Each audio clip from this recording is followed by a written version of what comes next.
saya ini kan tindak pidana ya. Ada korban 3 orang, itu juga anggota kepolisian, bahkan termasuk Kapolsek, dan juga 2 anggotanya yang tewas di lokasi. Dan yang kedua dugaan ya, masih dugaan pelakunya adalah oknum. Kita bicara oknum TNI, dan saat ini juga sudah menyerahkan diri. Kita apresiasi juga bahwa dugaan pelaku tersebut juga gentle lah ya menghadapi situasi. Tapi saat ini saya lihat bahwa posisinya masih sebagai saksi, artinya masih dugaan. Nah, untuk urusan prosesnya itu kemungkinan saat kalau terbukti, berarti peradilannya bukan peradilan umum, peradilannya adalah peradilan militer. Karena kan terduga pelaku itu kalau seorang TNI, udah pasti peradilannya bukan peradilan umum tapi peradilan militer. Dan kita tunggu saja, karena saya lihat bahwa dari petinggi militer TNI juga sudah berstatement bahwa semua harus ada penegakan hukum siapapun pelakunya. Itu peradilan militer kan memang khusus untuk anggota TNI ya, yang mungkin ada tindakan pidana atau mungkin kasus-kasus yang lain. Itu memang karena dia memang TNI itu punya undang-undang sendiri, undang-undang TNI ya. Jadi apapun masalah dengan TNI, personilnya ya, itu peradilan adalah peradilan militer. Memang agak berbeda dengan peradilan umum, tapi sebenarnya sama, itu arahnya ke penegakan hukum. Jadi kita harus sadari bahwa pasal 303 judi itu dilarang di Republik. Mau judi darat, bahkan sekarang judi online kan lagi diberantas itu.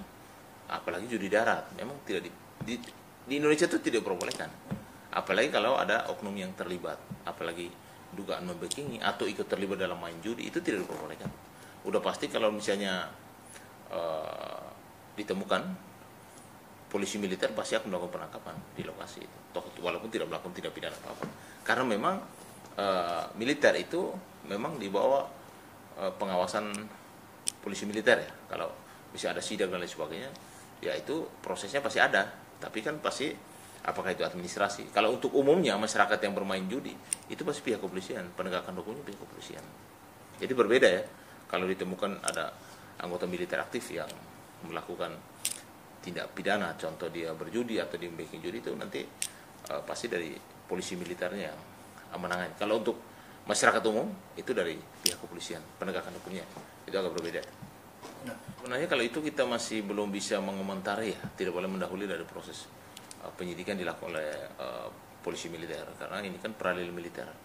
Karena saat ini kan press conference atau dengan media dan publik kan masih belum, sehingga kita tidak boleh mendahului apakah itu rakitan milik yang bersangkutan atau tidak. Kita tidak bisa mengomentari. Yang ada adalah bahwa ada terjadi tindak pidana di lokasi tersebut dan pelakunya masih ada dugaan bahwa dilakukan oleh oknum TNI, tapi belum, ini masih dugaan karena yang bersangkutan juga walaupun menyerahkan diri tapi masih berstatus saksi ya. Dan mungkin juga ada korban sipil, kita belum tahu sampai saat ini kan gitu. Kalau korban sipil pasti peradilan umum, dan itu nanti penegakan hukum dari pihak kepolisian ya. Mungkin saja karena memang dulu 2 lembaga ini kan di bawah ABRI ya, Angkatan Bersenjata. Setelah dipisah dengan kewenangan masing-masing, ya namanya anak-anak muda ya, kadang kan juga sama.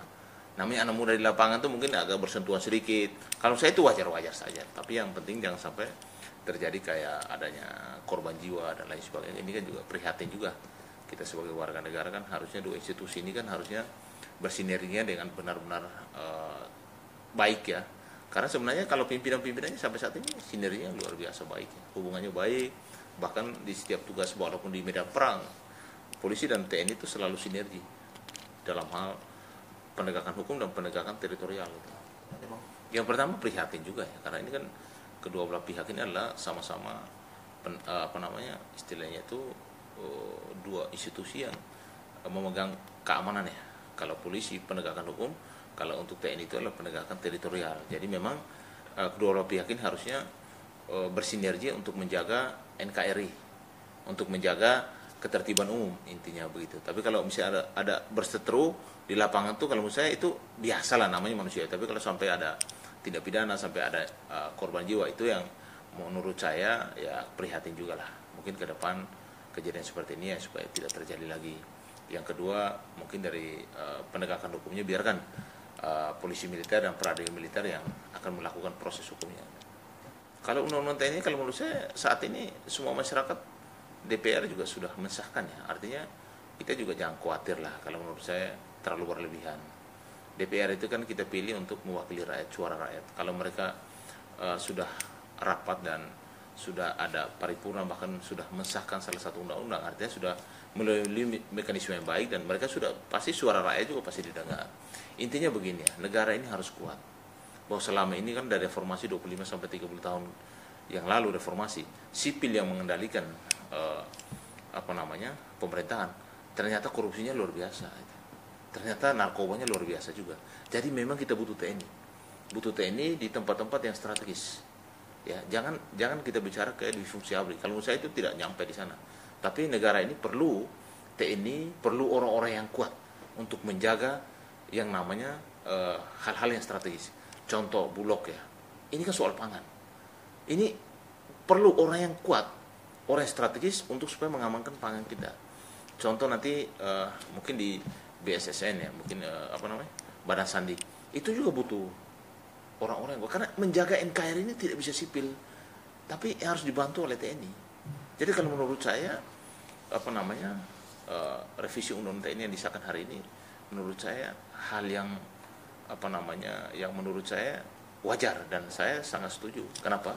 Karena ini untuk kepentingan masyarakat, untuk juga kepentingan negara dan teritorial, untuk menjaga semuanya. Intinya kita tahu bahwa ketika yang akan memimpin satu lembaga kementerian itu yang penting harus dilihat bahwa profesionalismenya lah, sesuai dengan bidangnya, sehingga ketika dia memegang satu institusi atau kementerian ataupun badan itu benar-benar bisa membuat gebrakan. Contoh kayak narkoba, TNI kan juga saat ini juga dalam hal penegakan urusan pemberantasan narkoba juga akan dilibatkan, karena ini trans internasional itu butuh memang sinergi sama TNI. Butuh, kalau menurut saya pemberantasan narkoba, korupsi itu butuh TNI. Bahkan sekarang di Kejaksaan Agung ada juga jaksa militer yang hadir di sana, bahkan di Mahkamah Agung, karena memang perlu. Ini kita tidak bisa bicara zaman dulu gitu loh. Zaman modern ini, negara ini butuh sosok-sosok seperti para jenderal TNI yang memiliki kualitas, memiliki pengalaman dan strategis. Karena negara ini sangat luas. Negara ini sangat luas. Dari zaman reformasi sampai saat ini, persoalannya kan bukan masalah sipil menguasai dan juga memimpin. Bahkan kalau menurut saya, sipil memimpin malah lebih buruk gitu. Korupsi yang ribuan triliun, korupsi yang luar biasa di kasat mata kita. Biarkan mereka bersendiri kalau menurut saya. Yang penting kan kepentingan rakyat itu yang diutamakan. Intinya sih. Yang kedua, profesionalisme di bidang masing-masing sesuai dengan kemampuannya. Jadi supaya jangan salah masuk ruang juga gitu loh. Bisa di bidang apa? Ya memang kemampuan teman-teman di TNI itu di bidang itu, sehingga ketika dia memimpin satu lembaga atau badan atau satu institusi ataupun satu kementerian, itu benar-benar memiliki kapasitas, integritas dan bisa dipercaya dan membawa satu perubahan yang lebih baik untuk masyarakat. Jadi kasus judi ini sudah penyakit masyarakat ya. Judi darat ini dari zaman dulu, Mas. Itu judi bukan sambung ayam, ada bola adil, ada dadu, ada ini. Itu terlalu banyak.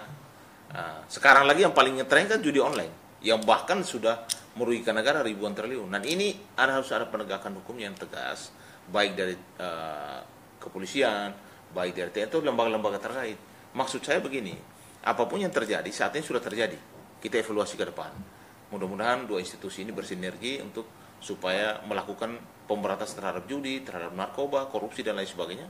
Ini juga kepentingannya kan kepentingan luas, kepentingan masyarakat dan kepentingannya untuk menjaga NKRI itu ke depan lebih aman dan kondusif gitu.